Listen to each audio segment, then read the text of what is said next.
The Supreme Court today told the centre it has the power to suspend the farm laws at the core of massive farmer protests in New Delhi and form a committee to solve the crisis. These are matters of life and death. We are concerned with the laws.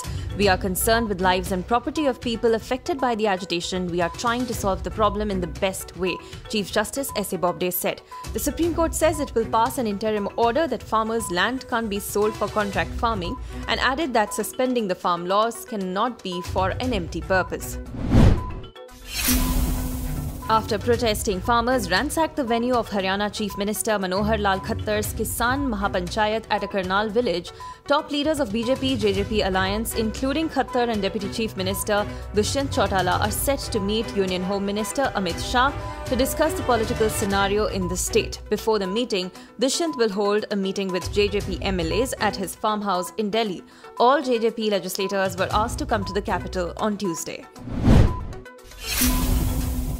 Ahead of a 16 January rollout of the Covishield vaccine, 3 truckloads of the vials were dispatched from the Serum Institute facility in Pune this Tuesday morning.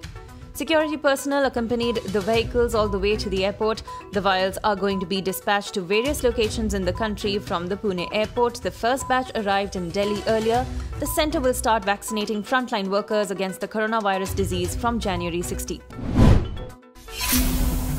Indian Army Chief General Manoj Mukund Naravne said on Tuesday he expected talks to lead to an amicable solution to the border crisis with China that flared up last year after a scrap in which 20 Indian soldiers were killed.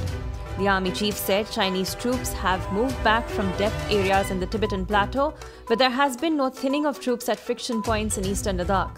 The general also said that Pakistan and China pose a potent threat and their nexus can't be wished away.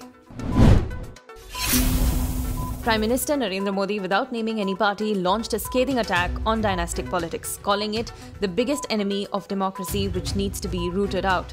Speaking at the National Youth Parliament Festival, the Prime Minister said that the poison of dynastic politics will continue to weaken the roots of democracy unless young people join politics.